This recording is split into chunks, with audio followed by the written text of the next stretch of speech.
And now, your forecast first from the CBS 17 Storm Team. Another February day in the 70s, but that all comes to an end tomorrow. Good evening. Thanks for watching CBS 17. I'm Wes Hohenstein. As you can see behind me, the rain we had earlier today has left us, but there are some small chances to come over the next few days, along with a lot of temperature changes. Tonight, we'll stay generally dry. We'll have a few clouds out there with some clearing, but look at our temperatures. They hold in the 60s tonight. The cold front, the first of two, comes through tonight, so much colder weather's ahead tomorrow. I'll tell you what it's going to feel like and how much will warm up by the end of the week, all in less than 15 minutes. A grandmother and young child killed in a condo fire. What crews say happened and how the community is rallying around the family tonight. 5 bank robberies in Wake County in the past week. Investigators believe they may all be connected. Out with the old and in with the new. We have a look at the new voting maps and how it could impact this year's election. Now, local news that matters. This is CBS 17 News. Come on. This kid's stuck in the house. That is just part of the 911 calls released in a deadly fire in Raleigh. It left 2 dead and injured 3 others. I'm Angela Taylor. And I'm Ron Carter. CBS 17 is digging deeper and has learned that the rental property may not have had working smoke alarms. CBS 17's Lillian Donahue was live for us tonight from where that fire took place. Lillian, neighbors say they are simply in shock about this. Yeah, we spoke to many today, and a lot of them expressing that shock. You can see right now that this home behind me all boarded up. Today I spoke with the HOA president for this neighborhood who said this is devastating loss in the community, and he wants to do all he can to support the survivors of this fire. I had 911 on, and I'm trying to get her I'm trying to say, they're coming, they're going to help you, they're going to help you. It's a frantic scene, firefighters battling the blaze and family members jumping from the 3rd floor to escape a fire that took the lives of 2 people Wednesday morning. You never want to lose a neighbor, especially something like this. The neighborhood now in shock and mourning for a family that's lost a grandmother and a child. The grandmother was such a blessing she was helping to raise the kids in that home, and so it's just, I mean, it's definitely be a loss. Raleigh's assistant fire marshal said that the building did not have any sprinklers and crews did not hear any working fire alarms in the unit. Landlords are required to have working smoke detectors, so which I think that would have made a huge difference here. The community's HOA president is now working to support the 3 survivors, a mother and 2 children, in any way he can. Clothing and things like that her kids are going to need diapers and things like that for the little baby.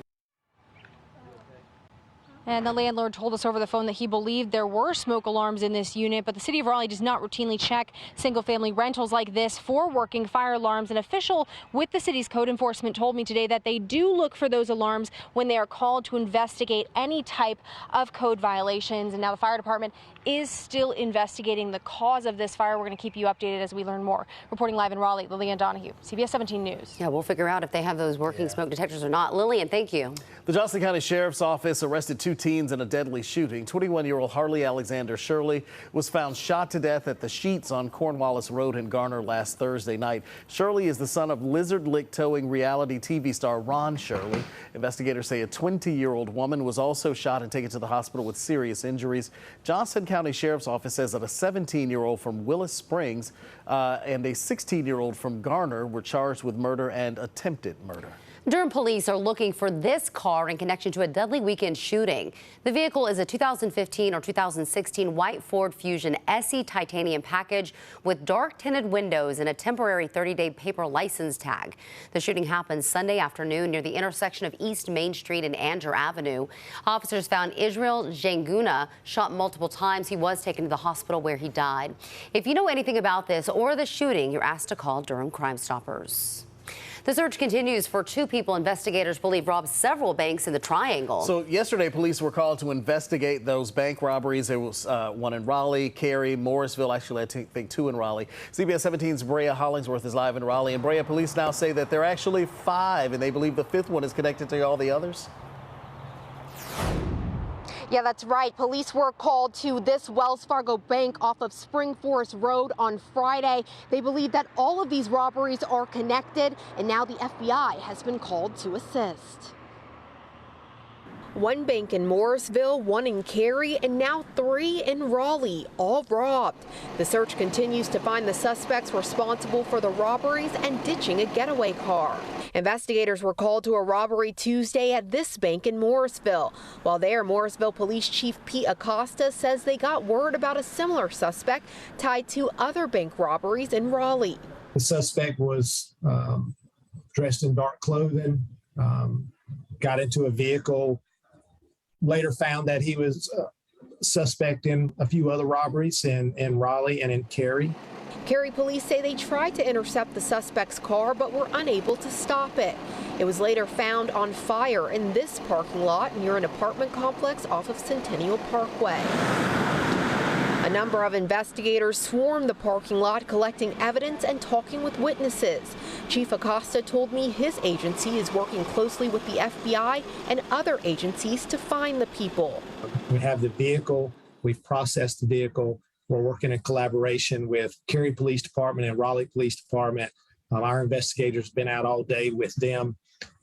So we feel confident that we're going to have some kind of a conclusion soon. Now, we did ask police for any photos or surveillance video of the suspects, but they say they are not releasing that at this time.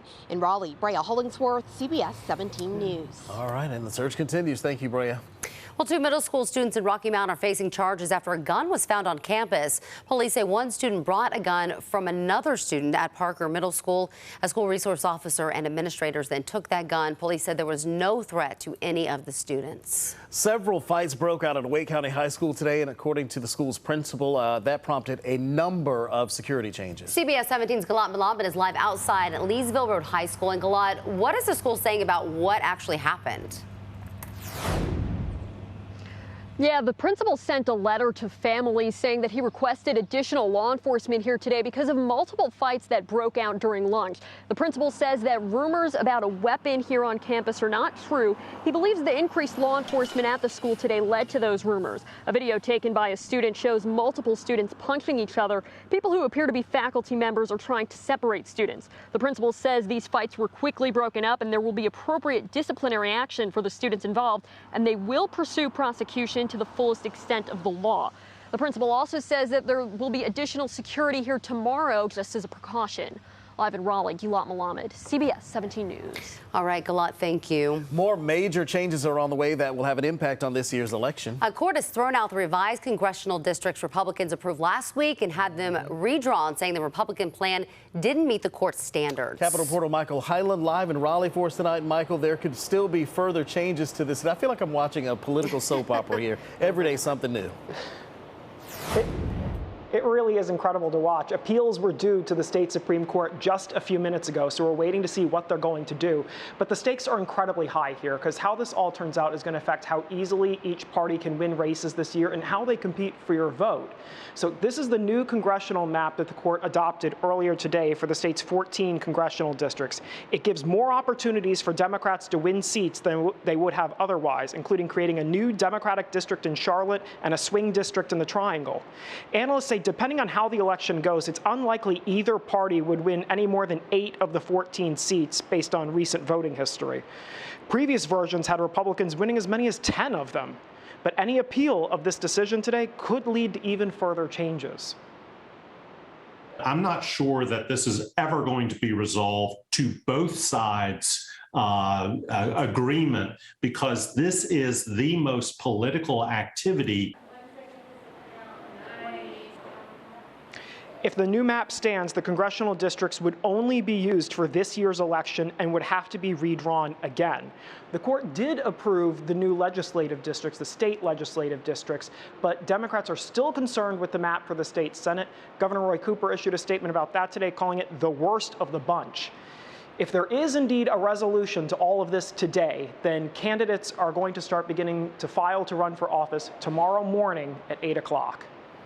Live in Raleigh, Michael Hyland, CBS 17 News. All right, Michael, thank you. We'll see what happens. If it happens. North Carolina's average number of new COVID-19 cases has hit a 2-month low. The state is averaging less than 4,000 new cases per day. Today, the state added more than 3,400, 3,470 to be exact. The percent positive also fell. It's down to 9%, and the state reported 94 more deaths. Hospitalizations continue to fall. This is the 27th day in a row that's happened. Today, there are more than 2,100 patients in the hospital. That's down 93 since yesterday. Starting today, Wake County Schools lifting some of its mask mandates for students. The school board voted to make masks optional beginning March 7th. As of right now, they are no longer required for athletics, and beginning Friday, they won't be required for other extracurricular activities. Students will still have to wear their mask on school buses. Duke University ending its required COVID-19 testing for asymptomatic vaccinated students. Testing of students and employees with COVID-19 symptoms will still be available on campus, and weekly testing will also continue for unvaccinated student and staff. Duke University has administered more than 1.2 million tests since August 2020. It's a quick, easy way to get what we want. So online shopping is just a way of life now. But it does come with some big risks ahead. Just how much money was lost in online scams and what you should do if you think you are a victim. Also ahead tonight, a new form of ID available in the state, what it is and why law enforcement says it's really going to help them. Get ready to pay more for rent, why we won't see prices going down anytime soon.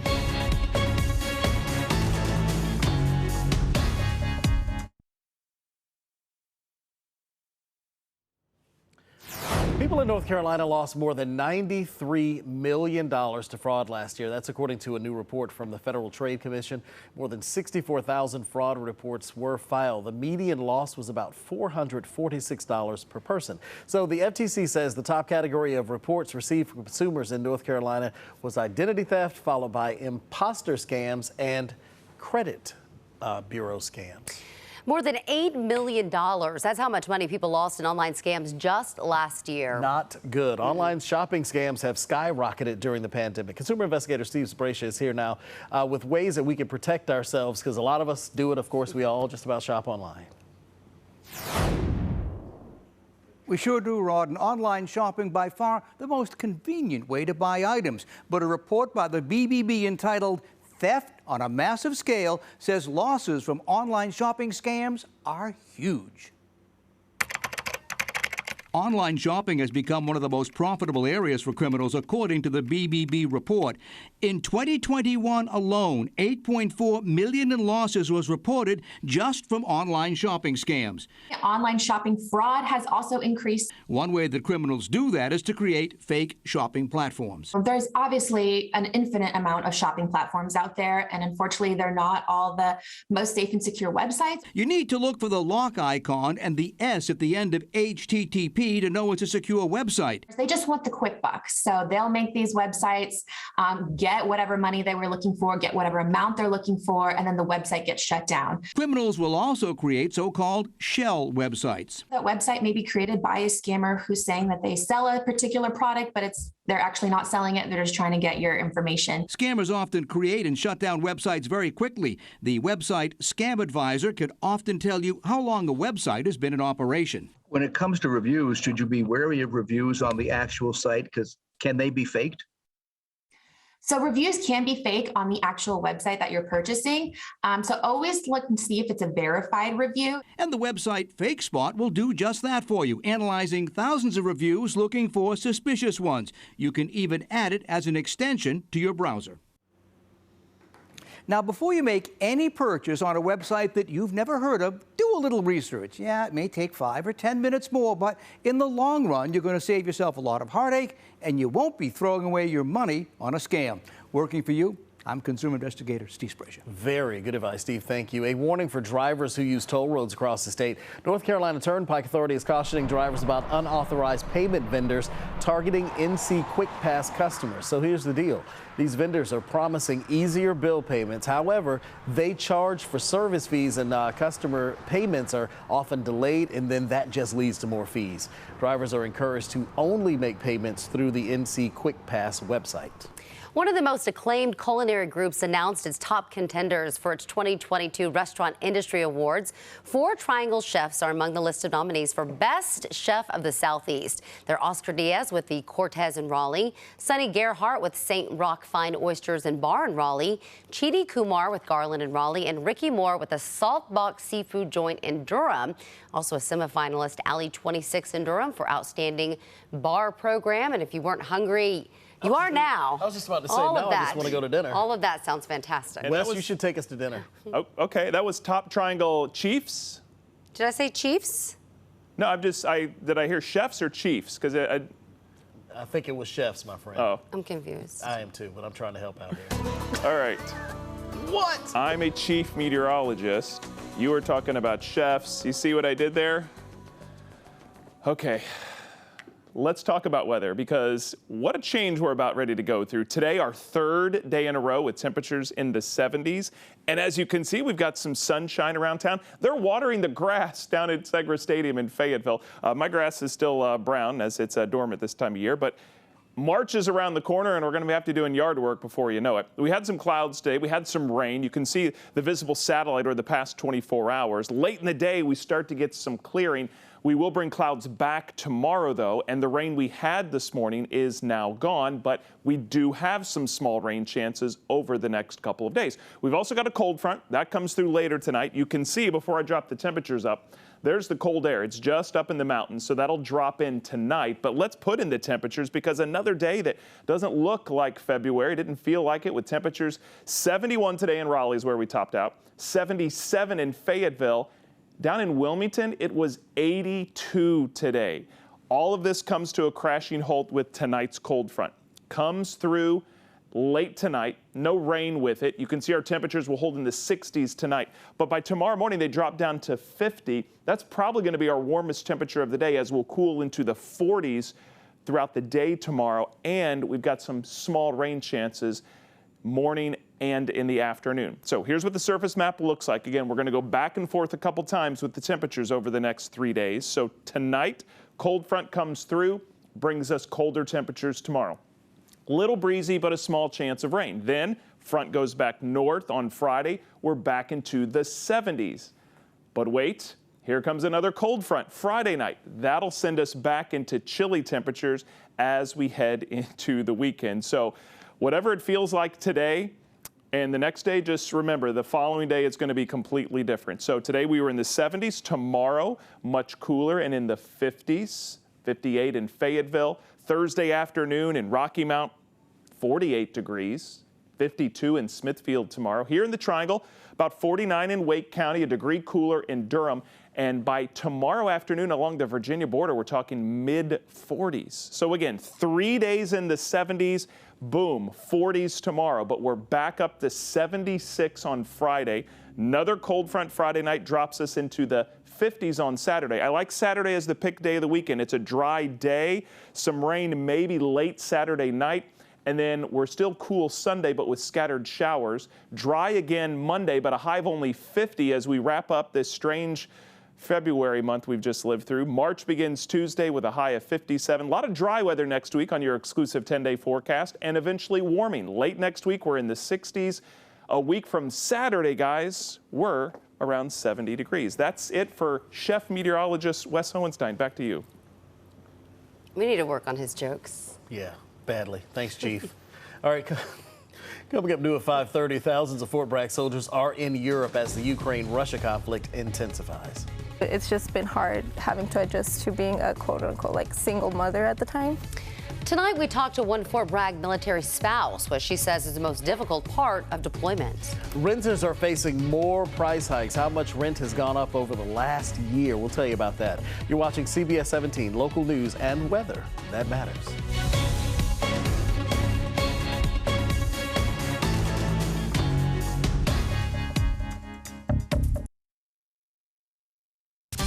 A traffic alert out of Durham tonight. NCDOT crews are closing Holloway Street and its ramps at US 70 interchange. It will be closed starting at 9 o'clock tonight. It will reopen at 6 tomorrow morning. Holloway Street between Hardy Street and Hoover Road will be closed.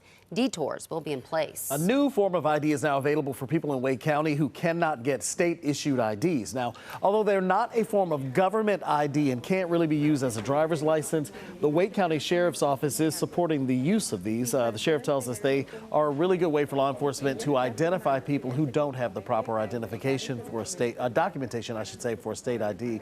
The IDs will be recognized by Raleigh Police, the Wake County Sheriff's Office, and the Alliance Medical Ministry.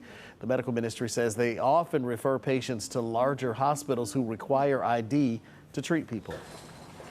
How could they do that if they didn't have an ID? Having an ID is so essential in receiving services. How could they go and pick up a prescription at a pharmacy if they didn't have an ID? These cards will be used by will be issued by the organization El Pueblo, and they cost $10. Rent continues to rise across the country, and that's forcing tenants to make difficult choices.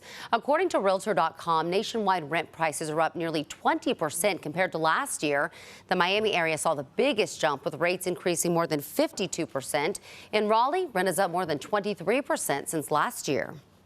We've never seen anything quite like this in the rental market before. We see that there's low vacancy. And so that means it's renters that are competing for units and not landlords competing to have renters fill their units. The increases are expected to continue. The survey shows 61% of landlords are planning rent hikes on at least one of their properties this year. So we'd like to hear from you. Has your rent gone up in the last year? And right now, most of you, 62%, say no, although a lot of people I've talked to say, yeah, $300 or more. You can vote. Just go to our CBS 17 News app, click the menu in the upper left corner, and select CBS 17 Votes. All right, Russ is here. We'll look at what's coming up at 5:30. Yeah, families searching for answers after a North Carolina woman disappears 2 weeks ago. Where she was supposed to go, what she was supposed to do, and what her loved ones have learned at this point. And changes are coming to one of the largest public housing communities in central North Carolina. Next at 5:30, the mandates coming from the federal government to improve living conditions. Stay with us.